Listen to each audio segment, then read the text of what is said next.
الحمد لله الذي جعل أيام العيد مواسم الخيرات،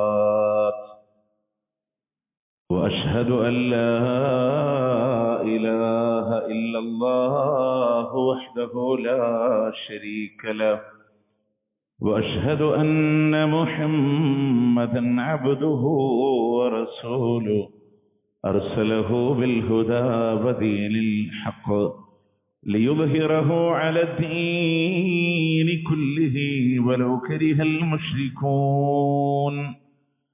اللهم صل على محمد وعلى آل محمد كما صليت على إبراهيم وعلى آل إبراهيم إنك حميد مجيد. وبارك على محمد وعلى آل محمد كما باركت على إبراهيم وعلى آل إبراهيم إنك حميد مجيد. أما بعد فإن خير الكلام كلام الله، وخير السنن سنن محمد صلى الله عليه وسلم، وشر الأمور محدثاتها، وكل محدثة بدعة، وكل بدعة ضلالة، وكل ضلالة في النار. بسم الله الرحمن الرحيم. يا أيها الذين آمنوا اتقوا الله حق تقاته ولا تموتن إلا وأنتم مسلمون.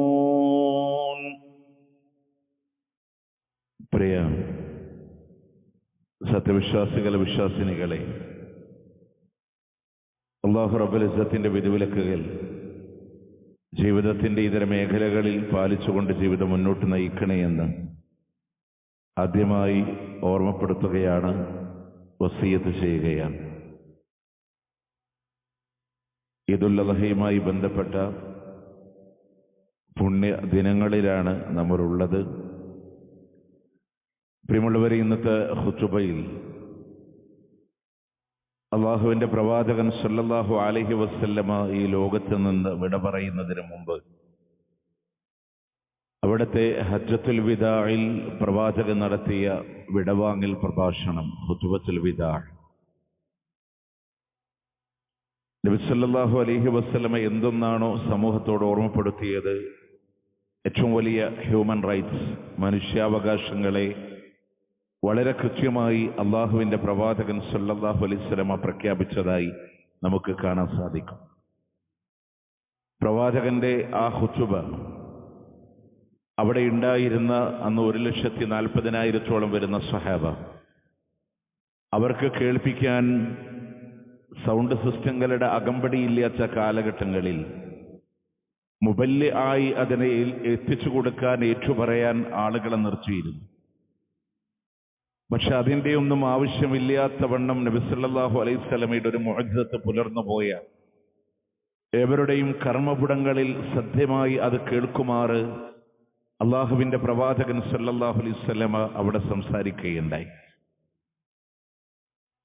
അന്ന് പ്രവാചകൻ നടത്തിയത് ദുൽഹജ്ജ് 9-നാണ്. അന്നത്തെ ആ സംസാരത്തിന്റെ വിഷയങ്ങൾ സാന്ദർഭികമായ ഒരു കാര്യം കൂടെ ഓർമ്മപ്പെടുത്താനുള്ളത്, ഇന്നൊരുപക്ഷെ പള്ളി മിമ്പറുകളിൽ നടത്തുന്ന ഖുതുബ നമ്മൾ എത്രത്തോളം ഭാഗ്യം ചെയ്തവരാണ്, അള്ളാഹു ഹിദായത്തിന്റെ അനുഭൂതി തന്നവരാണെന്ന് മനസ്സിലാക്കാൻ അനുഗ്രഹീതമായ ഒരു ദിവസം കൂടെയാണെന്ന്. കാരണം ഇന്ന് ഇബ്നു നബാത്തത്തിൽ മിസ്രിയുടെ നബാത്തിയ ഖുതുബ ഓതുന്ന മിമ്പറുകളൊക്കെ ആ കിതാബ് നോക്കി ഖുതുബ വായിക്കുമ്പോൾ ഇന്ന് നടത്തുന്ന ഖുതുബ അറഫയാണ്. നമുക്കറിയാം, പെരുന്നാളും കഴിഞ്ഞ് വന്നു നിൽക്കുമ്പോൾ ഇന്ന് അറബിയിലോതുന്ന ഖുതുബകളിൽ നോക്കി വായിക്കുന്ന, ഞാൻ എല്ലാ ഖത്തീബുമാരല്ല പറയണേ, വിവരമുള്ള ആലിമീങ്ങളെയുമല്ല പറയണേ, ആ ഖുതുബകൾക്ക് ഒരു മാസത്തിന്റെ 4 ഖുതുബ പ്രിപ്പയർ ചെയ്ത് വെച്ച ഖുത്ബ വായിക്കുന്ന മിമ്പറിലൊക്കെ ഇന്ന് ഓതുന്നത് വഅദയൗമു അറഫാത്ത്, നാളെ അറഫയാണ്. അറഫ നോമ്പെടുക്കുന്നതിന്റെ ഫളലുകളാണ്. അല്ലാഹു തആല തന്ന സൗഭാഗ്യങ്ങൾ നിസ്സാരമല്ല എന്ന് മനസ്സിലാക്കാൻ വേണ്ടിയിട്ടാണ്. പ്രിയമുള്ളവരെ, അള്ളാഹുവിന്റെ പ്രവാചകൻ സല്ലല്ലാഹു അലൈഹി വസല്ലമ സ്വഹാബത്തിനോട് ആദ്യമേ അവരെ വിളിച്ച് അഭിസംബോധന ചെയ്ത് തന്റെ വാക്കുകളെ ശ്രദ്ധിച്ചു കേൾക്കണമെന്ന് പറഞ്ഞ് നബി സല്ലല്ലാഹു അലൈഹി വസല്ലം അവരോട് പറയുന്നുണ്ട്, ലഅല്ലി ലാ അൽഖാകും ബഅദ ആമി ഹാദാ, ഈ ഒരു വർഷത്തിന് ശേഷം ഇനി ഞാൻ നിങ്ങളെ കണ്ടുമുട്ടി എന്ന് വരില്ല. നബി സല്ലല്ലാഹു അലൈഹി വസല്ലം അവരോട് യാത്ര പറയുന്നത് പോലെ അവരുടെ കൂടെ ജീവിച്ച പ്രവാചകൻ സല്ലല്ലാഹു അലൈഹി വസല്ലം, നിങ്ങൾ നോക്ക്, അന്നേ ദിവസമാണ് വിശുദ്ധ ഖുർആനിലെ 5-ാമത്തെയും സൂറത്തുൽ മാഇദയിലെ 3-ാമത്തെ ആയത്തില് അൽയൗമ അക്മൽതു ലക്കും ദീനക്കും വഅത്മംതു അലൈക്കും നിഅമതി വറദീതു ലക്കുമുൽ ഇസ്ലാമ ദീന, ഇസ്ലാമിനെ അല്ലാഹ് പൂർത്തീകരിച്ചു എന്ന് പറയുന്ന ആയത്ത് പോലും അവതരിപ്പിക്കുന്നത്. മഹാനായ ഉമർ ഇബ്നു ഖത്താബ് റളിയല്ലാഹു അൻഹു എന്ന ആയത്ത് കേട്ട് കരഞ്ഞിട്ടുണ്ട്. കാരണം ഉമർ റളിയല്ലാഹു അൻഹു പറഞ്ഞൊരു വാക്കുണ്ട്, ലൈസ ബഅദൽ കമാലി ഇല്ല നുഖ്സാൻ.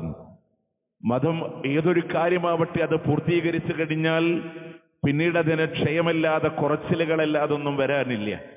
അഥവാ അള്ളാഹുവിന്റെ പ്രവാചകൻ സല്ലല്ലാഹു അലൈഹി വസല്ലമ നമ്മളോട് വിട പറയുന്നതിന്റെ, യാത്ര പറയുന്നതിന്റെ സൂചനയാണ് എന്ന് പറഞ്ഞു സങ്കടപ്പെട്ടു.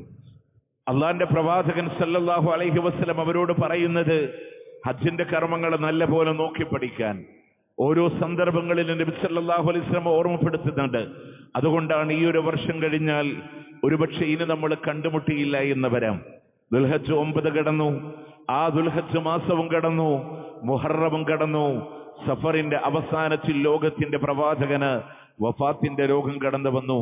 റബീഉൽ അവ്വലിന്റെ ആദ്യത്തിൽ ലോകത്തിന്റെ മുത്ത് ഈ ലോകത്തോട് വിട പറയുകയാണ്. അതുകൊണ്ട് തന്നെ അള്ളാഹുവിന്റെ പ്രവാചകന്റെ ആ വാക്കിന്റെ പൊരുൾ എന്താണെന്ന് അവിടെ മനസ്സിലാക്കാം. ഇന്ന് നബി സല്ലല്ലാഹു അലൈഹി വസല്ലം ഗൗരവത്തോടുകൂടെ പറയുന്ന ചില വാക്കുകളുണ്ട്. ഞാൻ പറഞ്ഞു, ഇത് ഏറ്റവും വലിയ മനുഷ്യാവകാശ പ്രഖ്യാപനങ്ങളായിരുന്നു. ഇന്ന ദിമാഉക്കും വഅംവാലുക്കും വഅഅറാദുക്കും ഹറാമുൻ അലൈക്കും കഹുർമതി യൗമിക്കും ഹാദാ ഫീ ശഹരിക്കും ഹാദാ ഫീ ബലദിക്കും ഹാദാ. അല്ലാഹുവിന്റെ പ്രവാചകൻ പറയാൻ, ഇന്ന ദിമാഉക്കും, തീർച്ചയായും നിങ്ങളുടെ രക്തമില്ലേ, അതുപോലെ തന്നെ വഅംവാലുക്കും, നിങ്ങളുടെ ധനം, വഅഅറാദുക്കും, നിങ്ങളുടെ അഭിമാനങ്ങൾ, അത് നിങ്ങൾക്ക് പവിത്രമാണ്. കഹുർമതി യൗമിക്കും ഹാദാ ഫീ ശഹരിക്കും ഹാദാ ഫീ ബലദിക്കും ഹാദാ, ഈ നാടിനെ പോലെ, ഈ പവിത്രമായ ദിവസം പോലെ, ഈ പവിത്രമായ മാസം പോലെ നിങ്ങൾക്ക് പവിത്രമാണ് നിങ്ങളുടെ രക്തവും നിങ്ങളുടെ ധനവും നിങ്ങളുടെ അഭിമാനവും എന്ന് അള്ളാഹുവിന്റെ പ്രവാചകൻ സല്ലല്ലാഹു അലൈഹി വസല്ലം. നോക്ക് പ്രിയമുള്ളവരെ, മറ്റൊരാളുടെയും രക്തം നിങ്ങൾ ചീന്താൻ പാടില്ല. അതിന് പവിത്രതയുണ്ട്.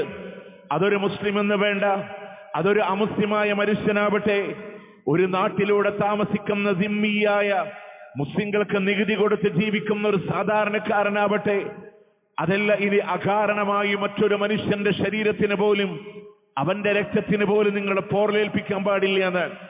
ഏതെങ്കിലും ആയുധങ്ങൾ വാങ്ങേണ്ടി വന്ന് ആ ആയുധവുമായി അങ്ങാടിയിലൂടെ നടക്കേണ്ടി വന്നാൽ അതിന്റെ മുനയുള്ള ഭാഗത്തിനെ ചേർത്ത് പിടിക്കാൻ, അതിനെ നിങ്ങളോട് ചേർത്ത് വെക്കാൻ, അതുപോലെ മറ്റൊരാളുടെ ശരീരത്തിലൂടെ തട്ടിക്കളയാൻ അവസരങ്ങൾ ഉണ്ടാകരുത് എന്ന് പഠിപ്പിച്ച അള്ളാഹുവിന്റെ പ്രവാചകൻ സല്ലല്ലാഹു അലൈഹി വസല്ലം, സിബാബുൽ മുസ്ലിമി ഫുസൂഖ് വഖിതാലുഹു കുഫർ, മറ്റൊരാളെ നിങ്ങൾ ചീത്ത പറയുമ്പോ അത് ഫുസൂഖാണ്, അത് തെമ്മാടിച്ചരമാണ്.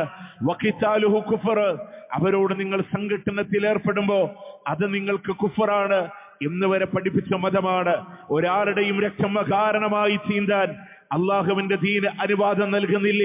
അതുകൊണ്ട് തന്നെ മറ്റൊരാളുടെ രക്തം നിങ്ങൾക്ക് പവിത്രമാണ് എന്ന് പഠിപ്പിച്ച, അവരുടെ സമ്പത്തും നിങ്ങൾക്ക് പവിത്രമാണ്, മറ്റൊരാളിൽ നിന്ന് അന്യായമായിട്ട് അതിനെ നിങ്ങൾ കവർന്നെടുക്കരുത് എന്ന് പഠിപ്പിക്കപ്പെട്ട്, അവരുടെ അഭിമാനങ്ങൾ നിങ്ങൾക്ക് പവിത്രമാണ് എന്ന് പഠിപ്പിക്കപ്പെട്ടു പോയ, നിങ്ങൾ ആലോചിച്ച് നോക്ക്, ഒരാളെ കൊണ്ട് പോലും അയാളുടെ കൃത്യമല്ലാത്തൊരു പേര് നിങ്ങൾ വിളിക്കാൻ പാടില്ല.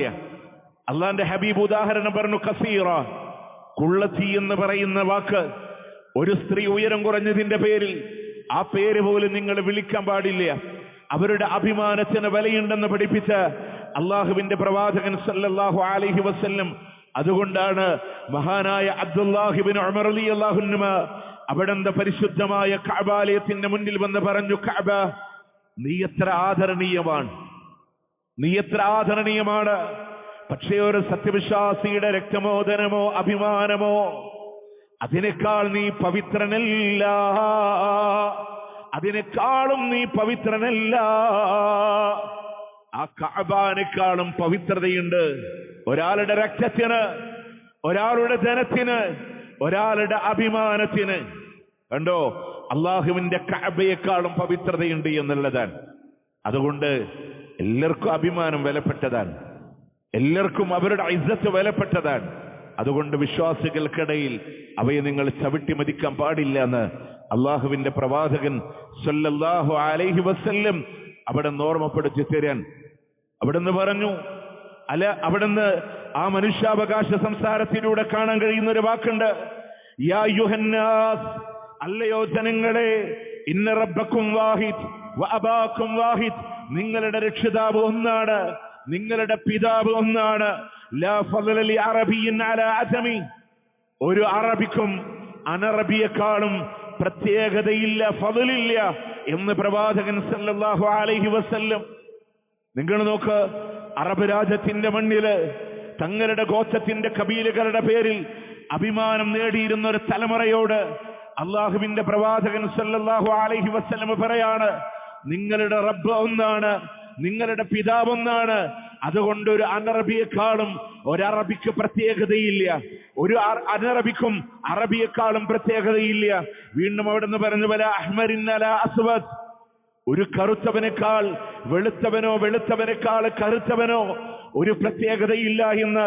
ഇന്ന് ഇസ്ലാം എന്ന് പറഞ്ഞാൽ അപരിഷ്കൃതമാണെന്ന് പറയുന്നവർ, 6-ാം നൂറ്റാണ്ടിൽ നിന്ന് വാഹനം കിട്ടാത്തവരാണെന്ന് പറയുന്നവരോട് അറിയുമോ നിങ്ങൾക്ക്, ലോക പോലീസ് സമയുന്ന അമേരിക്കയുടെ മണ്ണിൽ പോലും 20-ാം നൂറ്റാണ്ടിൽ പോലും ചില ഹോട്ടലുകളിലൂടെ no entry for dogs and blacks എന്ന് എഴുതി വെക്കുമാറ്, നായ്ക്കൾക്കും കറുത്ത മനുഷ്യർക്കും ഇവിടെ പ്രവേശനമില്ല എന്ന് എഴുതി വെക്കുമ്പോ ഒരു പോലീസ് ഉദ്യോഗസ്ഥന്റെ ബൂട്ടിന് താഴെ ഒരു കറുത്ത വർഗക്കാരൻ ഞെരിഞ്ഞമർന്ന് തീരുമ്പോ അവിടെയാണ് മനുഷ്യർക്ക് വേണ്ടി സംസാരിച്ച ലോകത്തിന്റെ പ്രവാചകന്റെ പ്രത്യേകത. അറബികൾക്ക് അനറബികളെക്കാളോ അനറബികൾക്ക് അറബികളെക്കാളോ ഒരു പ്രത്യേകതയുമില്ല. കറുത്തവന് വെളുത്തവനേക്കാളോ വെളുത്തവന് കറുത്തവനേക്കാളോ ഒരു പ്രത്യേകതയുമില്ല എന്നാണ്. അതുകൊണ്ടാണ് അള്ളാഹുവിന്റെ വിശുദ്ധ ഖുർആൻ നമ്മളോട് പഠിപ്പിച്ചു തന്ന ശ്രദ്ധേയമായ ഒരു വാക്കില്ലേ, യാ അയ്യുഹന്നാസ് ഇന്നാ ഖലഖനാകും മിൻ ദക്കരിൻ വ ഉൻസ, നിങ്ങളെ അല്ലാഹ് പടച്ചത് ആണിൽ നിന്നും പെണ്ണിൽ നിന്നുമാണ്, ഒരാണിൽ നിന്നും പെണ്ണിൽ നിന്നുമാണ്. وَجَعَلْنَاكُمْ شُعُوبًا وَقَبَائِلَ لِتَعَارَفُوا, നിങ്ങളെ ഗോത്രങ്ങളാക്കിയത്, നിങ്ങളെ കുടുംബങ്ങളാക്കിയത്, ഗോത്രവർഗങ്ങളാക്കി നിങ്ങളെ മാറ്റിയത് നിങ്ങളെ തിരിച്ചറിയാനാണ്, അഡ്രസ് ചെയ്യപ്പെടാൻ വേണ്ടി മാത്രമാണ്. ഇന്ന അക്രമക്കും ഇൻദല്ലാഹി അത്ഖാക്കും, നിങ്ങളിൽ തഖ്വയുള്ളവരാരോ അവരെ അല്ലാഹുവിന്റെ അടുക്കലേ സ്ഥാനമുള്ളവരെന്ന് പഠിപ്പിച്ച അല്ലാഹുവിന്റെ ഖുർആൻ.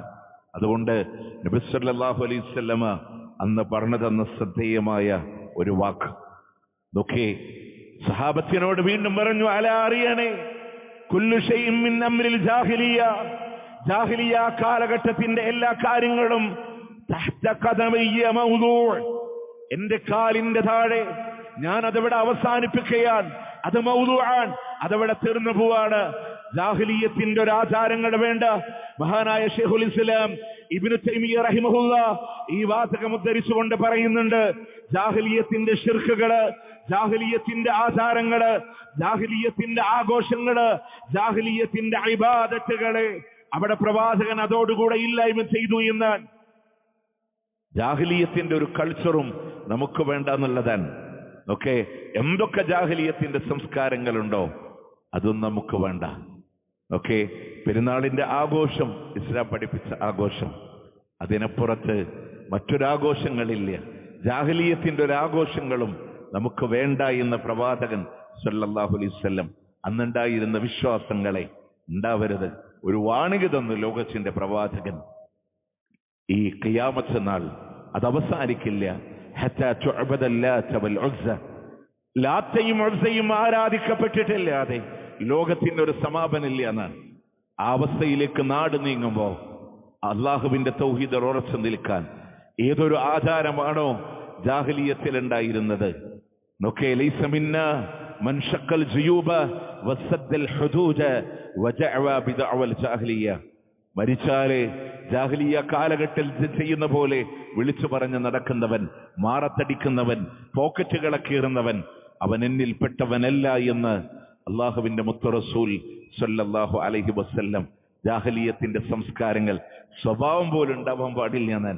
സഹാബത്ത് തമ്മിലെ ചെറിയൊരു തർക്കമുണ്ടായ സമയത്ത്, മനുഷ്യന്മാരാണല്ലോ, ഒരുമിച്ച് ജീവിക്കാണല്ലോ, അവര് മൗസൂമിയങ്ങളൊന്നുമല്ലല്ലോ. അബൂദർ റളിയല്ലാഹുവിന്റെ ദേഷ്യം വന്നിട്ട് ബിലാൽ റളിയല്ലാഹുവിനൊന്നും അങ്ങനെ തള്ളിയതാണ്. അബൂദറിനെ സങ്കടം കൊണ്ട് വിളിച്ചു, ഇബ്ന സൗദ, കറുമ്പിയുടെ മോനെ, കറുമ്പിയുടെ മകനെ എന്ന് വിളിച്ചു.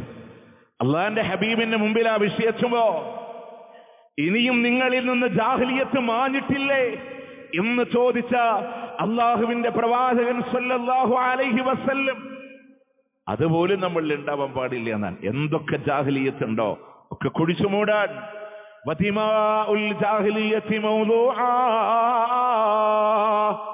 ജാഹിലിയത്തിന്റെ പ്രതികാര രക്തമീതാ ഇതോടുകൂടെ അവസാനിക്കുകയാണ്, ഇതോടുകൂടെ തീർക്കപ്പെടുകയാണ്.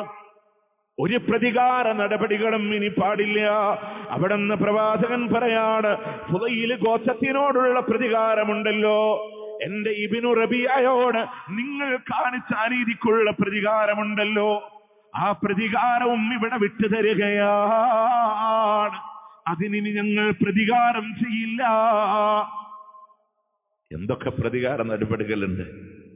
റസൂലുള്ളാഹി മക്കയിൽ വന്നിരിക്കാൻ, ഹജ്ജത്തുൽ വിദാ എന്ന് പറഞ്ഞാൽ നിങ്ങൾ മനസ്സിലാക്കേണ്ടെന്നറിയോ, അത്രയും 13 വർഷക്കാലം മക്കയിൽ ജീവിച്ച് കൊടിയ മർദ്ദനങ്ങൾ കൊണ്ട് നിസ്സാരമൊന്നല്ല. മക്ക എന്ന് പറയുന്നത് മണൽത്തരികളല്ല, പാറ നിബിഡമാണ്, കരിമ്പാറ നിബിഡമാണ്. അവിടെയാണ് അള്ളാന്റെ ഹബീബിനെ ചവിട്ടി മരിച്ചത്. ആ പ്രവാചകന്റെ മുഖത്തിലേക്കാണ് കാർക്കിച്ചു തുപ്പിയത്. അവരാണ് സഹാബത്തിനെ ക്രൂരമായി പീഡിപ്പിച്ചത്, ശരീരവാസകരം ഇരുമ്പ് കൊണ്ട് പഠിപ്പിച്ചത്, ഒരു തുള്ളി ദാഹജലമില്ലാതെ മർദ്ദിച്ചത്. ഇതൊക്കെ ചെയ്തു പോയ ആളുകളോട് ഫത്ഹായിന്ന മലൻചെരിവല് ഉമയ്യത്തിന്റെ കിങ്കരന്മാര് ചുട്ടുപൊള്ളുന്ന മണലാരുണ്യങ്ങളിലൂടെ അതിന്റെ പാറകൾക്കിടയിലൂടെ മലർത്തിക്കിടത്തി നെഞ്ചിന്റെ മേലെ പാറക്കല്ലേറ്റ് വെക്കുമ്പോ, ആ ചുട്ടുപൊള്ളുന്ന അറബിന്റെ സാഹചര്യങ്ങളിൽ ഒരു കമീസിന്റെ മറ പോലും ഇല്ലാതെ ചട്ടമ്പി കുട്ടികളെ കൊണ്ട് വലിപ്പിക്കുമ്പോ, ഒരു തുള്ളി ദാഹജലത്തിന് വേണ്ടി അത്യശനിക്ക് ദാഹമുണ്ടെന്ന് പറയുമ്പോ കാർക്കിച്ചു തുപ്പുന്ന കപത്തിന്റെ തുള്ളികളെ കൊണ്ട് പരിഹസിക്കുമ്പോ പ്രതികാരങ്ങളെ നീണ്ടുകിടക്കുകയാണ്. 10 വർഷത്തെ മദീന ജീവിതങ്ങൾക്ക് ശേഷം ആ മക്ക പിടിച്ചടക്കുമ്പോ, 8 വർഷങ്ങളിലൂടെ പിടിച്ചടക്കുമ്പോ, വീണ്ടും അവിടുന്ന് അതിനുശേഷമുള്ള ഹജ്ജിന്റെ അവസരങ്ങളിൽ അബൂബക്കർ റളിയല്ലാഹുവിനെ, അലി റളിയല്ലാഹുവിനെ ഹജ്ജിന് വേണ്ടി പറഞ്ഞയച്ച ബറാഅത്തും മിനല്ലാഹി വറസൂലിഹി അല്ലദീന ആഹദതും മിനൽ മുശ്രിക്കീൻ എന്ന 9-ാം അധ്യായത്തിന്റെ ആദ്യത്തെ 40 ആയത്തുകൾ അവരോട് ഓതിക്കൊടുത്ത് എല്ലാവിധ അനാചാരങ്ങളിൽ നിന്നും മക്ക മോചിതമാണെന്ന പ്രഖ്യാപനം വന്ന് അടുത്ത വർഷം ഹജ്ജത്തുൽ വിദാഇന് മക്കയിൽ വന്ന ലോകത്തിന്റെ പ്രവാചകന്റെ അണ്ടറിലാണ് മക്ക. അവിടെ പ്രവാചകൻ ഭരണാധികാരിയാണ്. ഇനി ആളുകളോട് പ്രതികാരം ചെയ്യാൻ, തങ്ങളെ വലിച്ചടച്ചവരോട് പണ്ട് കഅബാലയത്തിന്റെ താക്കോൽ ചോദിക്കുമ്പോ അത് തരാൻ മനസ്സില്ല എന്ന് പറഞ്ഞ് ഉസ്മാൻ ഇബ്നു ത്വൽഹയിൽ നിന്ന് ആ താക്കോലുമായി കടന്നു വരുമ്പോ മക്കം ഫതഹിന് പേടിച്ചു പറച്ച് ആ താക്കോല് കൂട്ടിയടിച്ച് മണിനാഥങ്ങളെ കേൾക്കാമായിരുന്നു എന്ന് പറഞ്ഞപ്പോഴും അവരൊക്കെ കൈകളിൽ കിട്ടി. അവിടെ സ്വതന്ത്രമായി നീങ്ങുമ്പോ ഒരാളോടും പ്രതികാരമില്ല, ആരോടുമില്ല. അതവിടെ അവസാനിക്കണമെന്നുള്ളതാണ്. വീണ്ടും പറഞ്ഞു, വരിബൽ ജാഹിലിയ്യത്തി മൗദൂഅ, ജാഹിലിയ്യത്തിന്റെ എല്ലാ പലിശകളും ഇതോടുകൂടെ അവസാനിപ്പിക്കുകയാണ്. ഇസ്ലാമിൽ പലിശയില്ല, കൊടുക്കലുമില്ല, വാങ്ങലുമില്ല. നീ ഏതെങ്കിലുമൊക്കെ പുതിയ മതത്തിന്റെ ആളുകള് പല മിമ്പറുകളിൽ വന്ന് പുതിയ സംഘടനകളെ രൂപീകരിച്ചിട്ട് ആരെന്ത് പറഞ്ഞാലും ശ്രദ്ധിക്കേണ്ടത് പ്രമാണമാണ്. വാങ്ങാനും കൊടുക്കാനും സാക്ഷ്യം നിൽക്കാനും എഴുതാനും എവിടെയും അവസരങ്ങളെ കൊടുത്തിട്ടില്ല. പലിശയുടെ താഴെത്തട്ട് സ്വന്തം ഉമ്മാനെ നിക്കാഹ് കഴിക്കുന്നതിന് തുല്യമെന്ന് പറയുമ്പോൾ എത്രമാത്രം അത് മതം വിലക്കിയോ അതുപോലെ വിലക്കപ്പെട്ടതാണ് പലിശ എന്ന് മനസ്സിലാക്കാൻ റസൂലുള്ളാഹി പലിശ പാടില്ല എന്ന് പറയുമ്പോൾ അതിന്റെ കൂടെ ചേർത്ത് പറഞ്ഞൊരു വാക്കുണ്ട്, എന്റെ അബ്ബാസ് ഇബ്നു അബ്ദുൽ മുത്തലിബിന് കിട്ടാനുള്ള മുഴുവൻ പലിശയും ഞങ്ങളിതാ വിട്ടുകളഞ്ഞിരിക്കുന്നു എന്നാണ്. വെറുതെ അങ്ങോട്ട് പലിശ വേണ്ടെന്ന് പറയല്ല, ഞങ്ങളുടെ കുടുംബത്തിന് കിട്ടാനുള്ള പലിശകളെ ഇല്ലായ്മ ചെയ്തു. പലിശയില്ല, അള്ളാഹുവിന്റെ ദീനിൽ പലിശയില്ല. അതിനെ കൃത്യമായി പ്രഖ്യാപിച്ച ലോകത്തിന്റെ പ്രവാചകൻ സല്ലല്ലാഹു അലൈഹി വസല്ലം. പ്രിയമുള്ളവരെ, സഹോദരിമാർക്ക് വേണ്ടി സംസാരിച്ച ശ്രദ്ധേയമായൊരു വാക്കുണ്ട്. നമ്മൾ പലപ്പോഴും പറയും, ഇന്നത്തെ പുതിയ തലമുറ ഒന്ന് ശ്രദ്ധയോടെ കാതോർക്കേണ്ട ഒരു വിഷയമാണ് ലിവിങ് ടുഗദറുകൾ. അത് വിവാഹം എന്നൊക്കെ പറഞ്ഞാൽ ഒരു കെട്ടിപ്പണഞ്ഞ് കിടക്കുന്ന ഉത്തരവാദിത്തങ്ങളൊക്കെ വരുന്ന വല്ലാത്തൊരു വിഷയം. അതൊന്നും വേണ്ട, സ്ത്രീകളുടെ സ്വാതന്ത്ര്യമാണ് എന്ന് പറയുന്ന ആളുകളില്ലേ? ഒരൊറ്റക്കാര്യം നിങ്ങൾ ആലോചിച്ചിട്ടുണ്ടോ? യൗവന കാലഘട്ടം എല്ലാ സമയത്തും നിലനിൽക്കുന്നതല്ല. യൗവനത്തിന് ശേഷം മധ്യവയസ്കതയുണ്ട്, അതിനുശേഷം വാർദ്ധക്യമുണ്ട്. ശരീരങ്ങൾ തളരും. അവരുടെ കുട്ടികളെ അവർക്ക് ഉപകാരപ്പെടണമെങ്കിൽ, അവർക്ക് ഉത്തരവാദിത്തപ്പെട്ട ഒരാൾ അവരുടെ അധികാരം ഏറ്റെടുക്കണമെങ്കിൽ, ആ അധികാരം ഏറ്റെടുത്ത മനുഷ്യന്റെ സമ്പത്തിൽ നിന്ന് ഇവർക്ക് അവകാശങ്ങൾ ലഭിക്കണമെങ്കിൽ, അതിന് ഇസ്ലാം സംവിധാനിച്ച ഏറ്റവും വലിയ സ്ത്രീ സുരക്ഷയുടെ മാർഗമാണ് വിവാഹമെന്ന് പറയുന്നത്. പക്ഷെ ആളുകളൊക്കെ ഹൈലൈറ്റ് ചെയ്യുക ഏതെങ്കിലും ഈ പടലപ്പിണക്കങ്ങളെ ആരുടെങ്കിലുമൊക്കെ വീട്ടിൽ നടന്ന ചില ഡിവോഴ്സ് കേസുകളെ മുന്നിൽ വെച്ച് അതൊന്നും വേണ്ടെന്ന് പറയുന്നവരോട് മുത്തനബി പോലും അവസാനത്തെ സംസാരത്തിൽ കാര്യമായി പറഞ്ഞത് സ്ത്രീകൾക്ക് വേണ്ടിയിട്ടാണ്.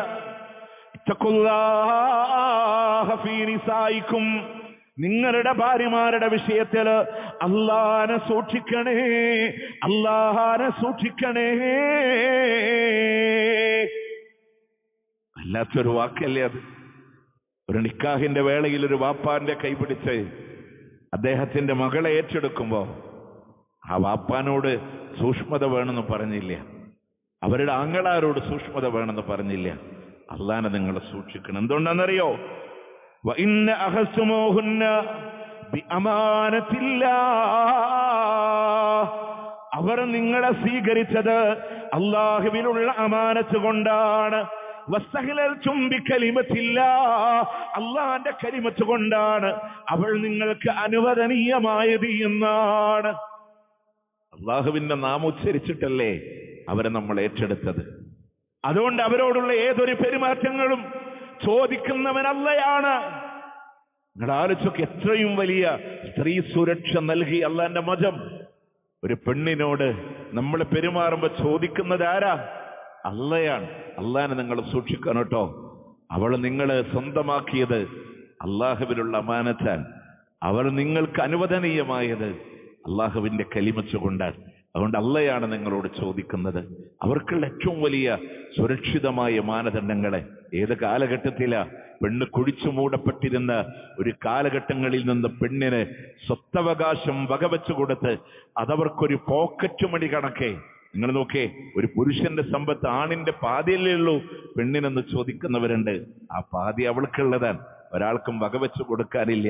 പുരുഷന് കിട്ടുന്നതിൽ നിന്ന് അവന്റെ ചെലവിൽ ആരൊക്കെ കഴിയണോ അവരെ മുഴുവനും പുലർത്തിക്കൊണ്ടുപോകാനുള്ളതാണ്. അത്രയും സ്ത്രീക്ക് അവകാശങ്ങളെ വകവെച്ചു കൊടുത്ത അള്ളാന്റെ ദീന്.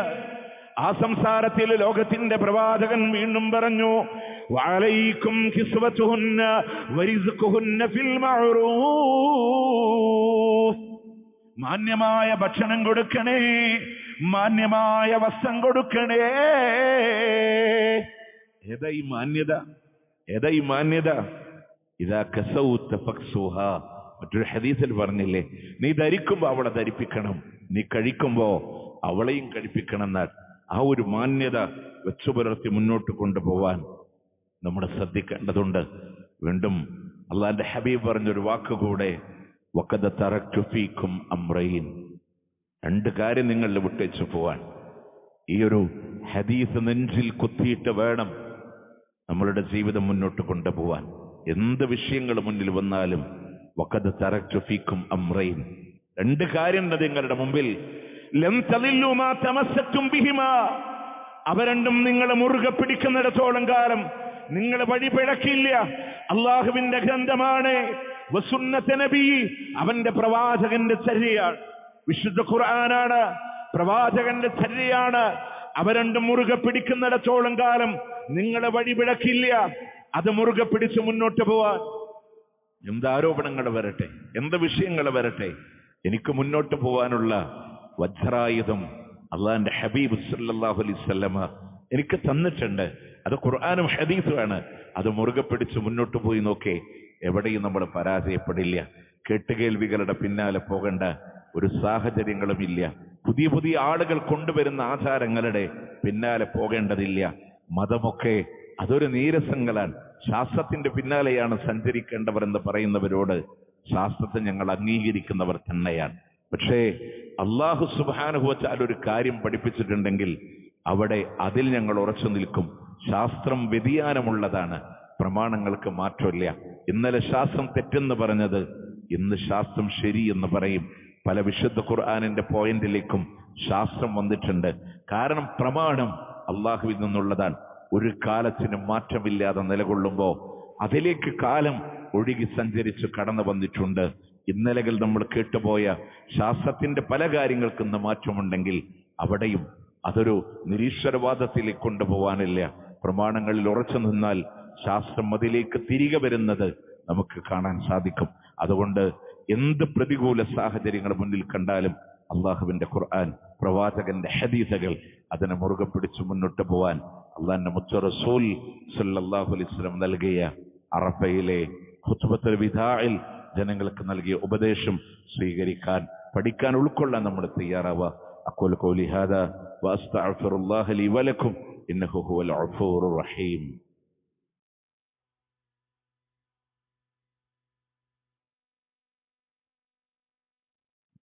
അൽഹംദുലില്ലാഹി റബ്ബിൽ ആലമീൻ والعاقبة للمتقين ولا عدوان إلا على الظالمين.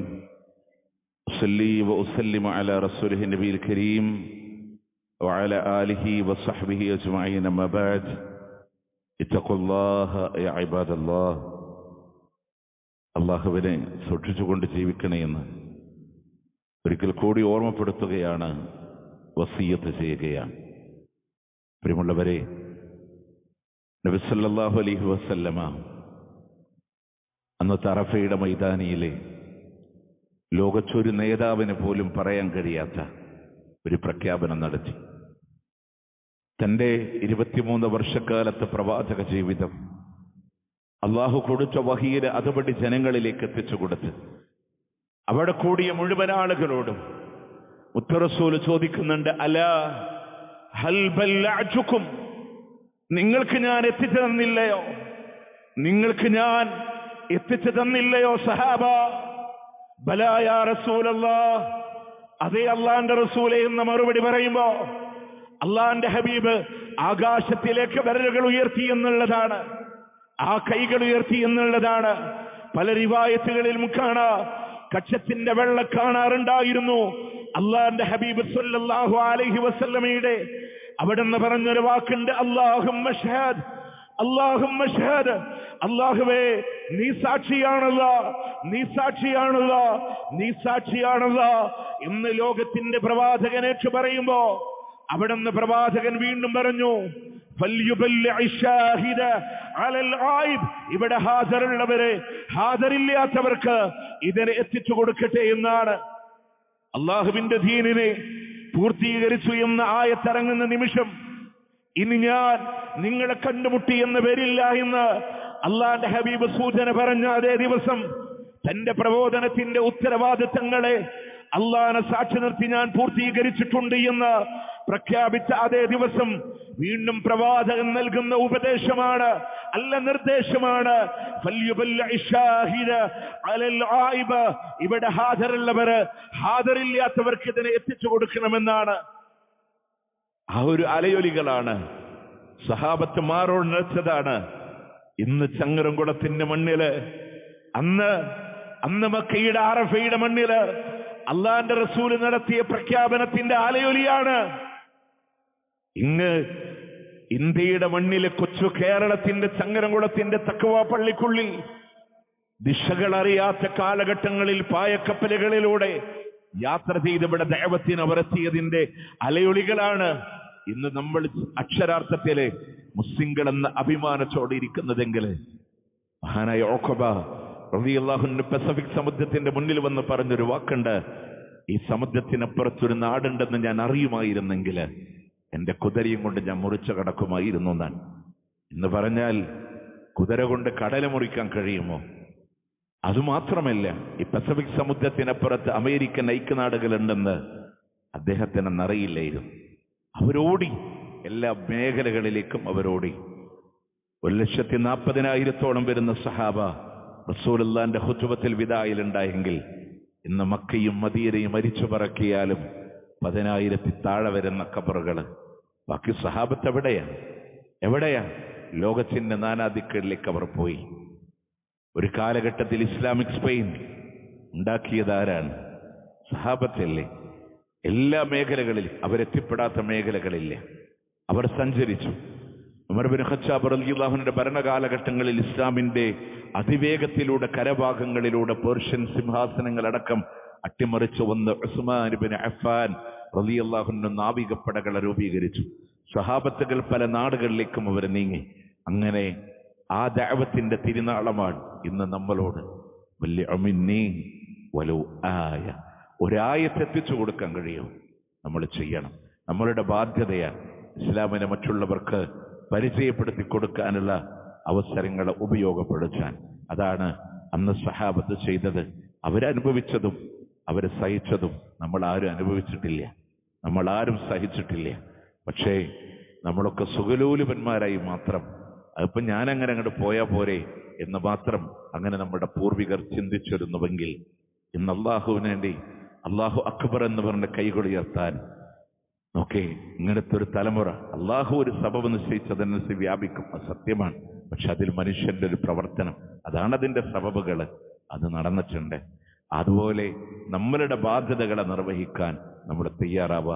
അള്ളാഹു സുബ്ഹാനഹു വ തആല അനുഗ്രഹിക്കുമാറാവട്ടെ. അവന്റെ ജന്നാത്തുൽ ഫിർദൗസിലും അള്ളാഹു നാം ഏവരെയും ഒരുമിച്ച് ചേർക്കുമാറാവട്ടെ. പ്രിയമുള്ളവരെ, പെരുന്നാളിന്റെ ദിവസങ്ങളാണ് ഈ ദിവസങ്ങളൊക്കെ. പെരുന്നാളെ കഴിഞ്ഞിട്ടില്ല. ഹജ്ജ് പെരുന്നാൾ എന്ന് നമ്മൾ വിളിക്കുന്ന ഈദുൽ അദ്ഹ, അതിന്റെ 13-ന്റെ അസർ വരെ തക്ബീറുകളെ കൊണ്ട് നിബിഡമായിരിക്കണം. നിസ്കാരശേഷങ്ങളൊക്കെ നമ്മുടെ തക്ബീറുകൾ ഉണ്ടായിരിക്കണം. അതുപോലെ അതിന്റെ ആഘോഷങ്ങളിലാണ്, ആ സന്തോഷ ദിവസങ്ങളിൽ ഏതൊക്കെ വിധിവിലക്കുകളൊക്കെ പറഞ്ഞോ അതൊക്കെ പാലിച്ച് സന്തോഷത്തോടെ ബന്ധങ്ങളൊക്കെ ഊട്ടിയുറപ്പിക്കുന്ന ഒരവസ്ഥകളിലേക്കൊക്കെ നമ്മൾ വരിക. പടലപ്പിണക്കങ്ങളും സൗന്ദര്യപ്പിണക്കങ്ങളും ഒക്കെ മാറ്റിയിട്ട് ആരോടാണ് വാശിയും വൈരാഗ്യങ്ങളൊക്കെ? ഈ പെരുന്നാളിന് തന്റെ പ്രിയപ്പെട്ടവൻ മരിച്ചു എന്ന് കേൾക്കുമ്പോ ഓടിപ്പോയിട്ട് ആ കഫംപുടവ് മാറ്റി പ്രതികരിക്കാൻ കഴിയാത്ത തണുത്തുറഞ്ഞ മയ്യത്ത് നോക്കിയിട്ട് നെടുശ്വാസം വിടുന്നതിലോ കണ്ണീര് പൊഴിക്കുന്നതിലോ അല്ല, ജീവിച്ചിരിക്കുന്ന കാലത്ത് പുഞ്ചിരിയോടൊന്ന് നോക്കാൻ, ഒന്ന് സലാം പറയാൻ, ഒന്ന് ചേർത്ത് പിടിക്കാൻ, ഒന്ന് ഹഗ് ചെയ്യാൻ, അല്ലാഹു തആല അവന്റെ അർശിനോട് ബന്ധിപ്പിക്കപ്പെട്ട ബന്ധങ്ങളെ നിലനിർത്താൻ നമ്മൾ ശ്രദ്ധിക്കാം. അള്ളാഹു അനുഗ്രഹിക്കട്ടെ. അള്ളാഹുവേ സ്വീകരിക്കണേ അല്ലാഹ്. പരലോക വിജയം തന്ന് അനുഗ്രഹിക്കണേ അല്ലാഹ്. ദുആ കൊണ്ട് വസിയത്ത് ചെയ്തവർ നിനക്കറിയാമല്ലോ റബ്ബേ. അള്ളാഹുവേ ഖൈർ നൽകി നീ അനുഗ്രഹിക്കണേ അല്ലാഹ്. 2 വെള്ളിയാഴ്ച മുമ്പ് ഇതേ മിമ്പറിൽ നമ്മളൊരു ആക്സിഡന്റിൽ വെന്റിലേറ്ററിൽ കഴിയുന്ന ഒരു ചെറിയൊരു മോന് വേണ്ടി നമ്മൾ ദുആ ചെയ്തിരുന്നു. ആ മോൻ ഈ സമയത്ത് ഖബറില്ല. 3 ദിവസം മുമ്പ് അല്ലാഹുവിന്റെ വിളിക്കുത്തരം നൽകി ആ മോന് വിട പറഞ്ഞു. അല്ലാഹു മഅഫറത്തും റഹ്മത്തും പ്രദാനം ചെയ്യുമാറാവട്ടെ. ആ കുടുംബത്തിന് അല്ലാഹു സമാധാനം നൽകി അനുഗ്രഹിക്കുമാറാവട്ടെ. അല്ലാഹുമ്മ റബ്ബന ആതിനാ ഫിദ്ദുനിയ ഹസന വഫിൽ ആഖിറതി ഹസനത വഖിന അദാബന്നാർ. اللهم اغفر للمؤمنين والمؤمنات والمسلمين والمسلمات الأحياء منهم والأموات إنك مجيب الدعوات يا قاضي الحاجات. اللهم أعز الإسلام والمسلمين وأذل الشرك والمشركين. اللهم انصر إخواننا المسلمين في فلسطين. اللهم كن لهم نصيرا ولا تكن عليهم. اللهم ارحم موتاهم واشف مرضاهم وتقبل شهداءهم. اللهم افتح المسجد الأقصى. اللهم لا تسلط علينا من لا يرحمنا ربنا آتنا في الدنيا حسنة وفي الآخرة حسنة وقنا عذاب النار ربنا تقبل منا إنك أنت السميع العليم وتب علينا إنك أنت التواب الرحيم واغفر لنا يا غافر المذنبين وصلى الله على نبينا محمد وعلى آله وصحبه أجمعين.